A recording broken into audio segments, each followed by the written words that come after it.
Go ahead now and pull your chair up close because I've got some very important things I want to share with you.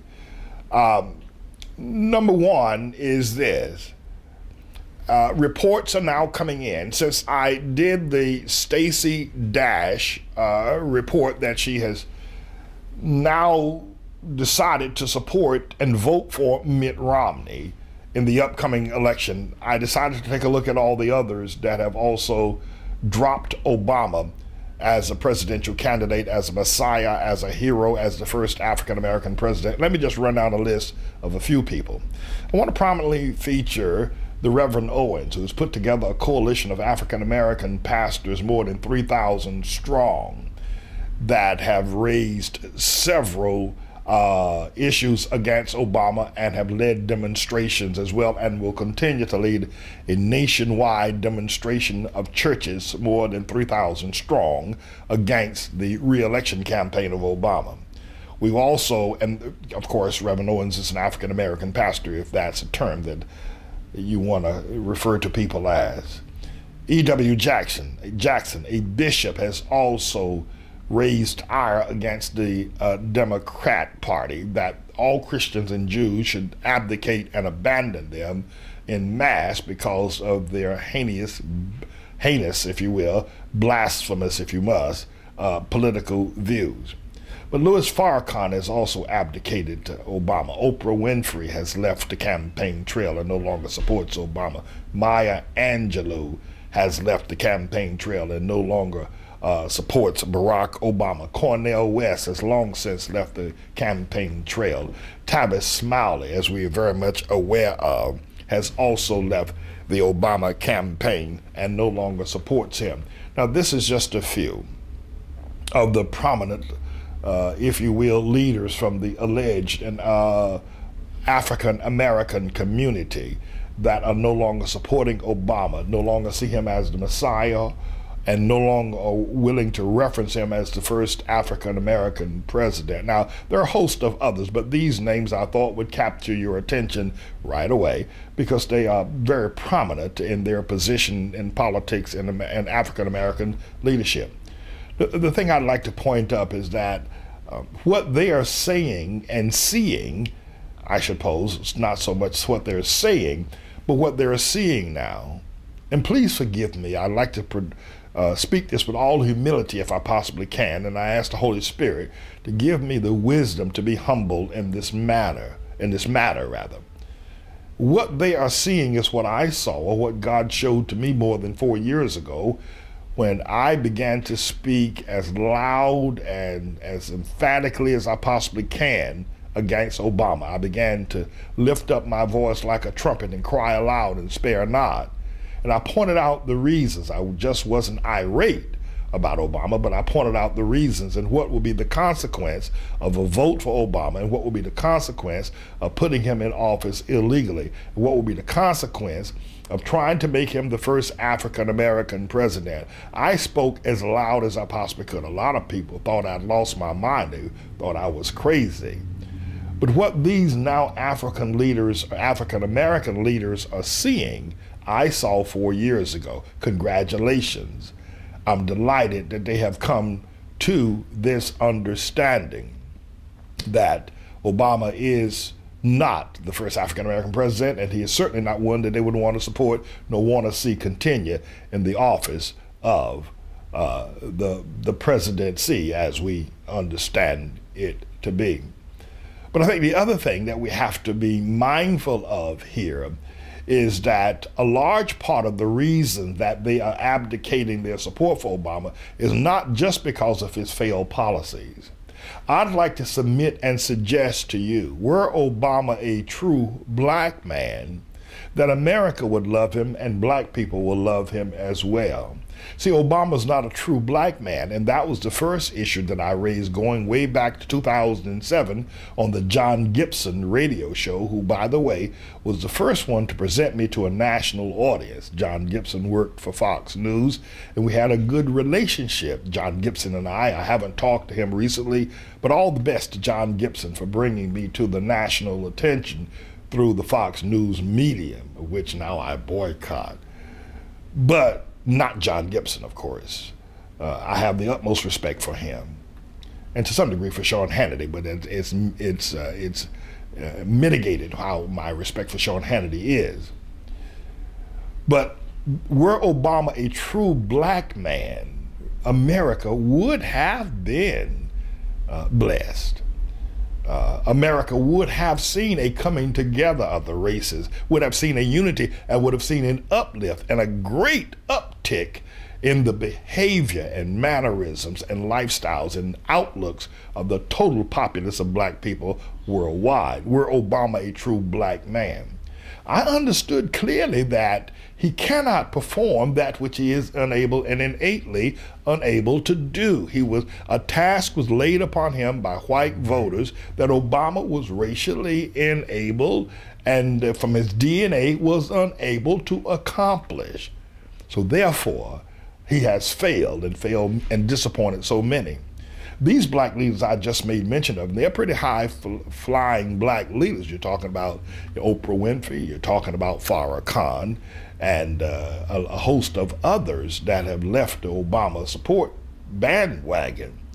But there are literally millions of other blacks who've also been disappointed by him, but have not had the courage to come out publicly and say it, because there are still a large number of blacks who are misguided, and they are tenaciously fighting for him. And anyone that comes out against Obama is immediately labeled in the hood as an Uncle Tom or a sellout or a lowlife. And so therefore people who have the same sentiments that I do now, and as that Farrakhan and Oprah Winfrey, are kind of silent about it because they don't want to be labeled as an Uncle Tom. They want to be able to keep their card-carrying member in the Bethesda church that they go to, the AME or the Baptist, or to some of the domes that they attend, where even some of the preachers who have been embarrassed that they did not know God, that they missed God on perhaps the most important political issue, the most important religious issue, the most important prophetic issue of our times, was the advent of Barack Obama. And any pastor who stood and endorsed Obama and encouraged people to vote for Obama missed God on this, and missed God in the most emphatic way, because this was the most important political and prophetic and religious issue of our day.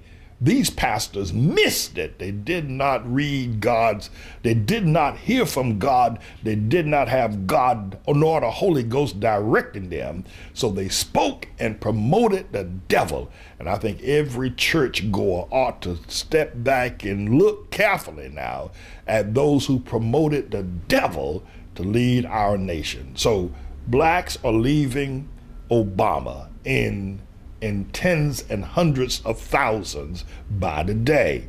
And he understands that.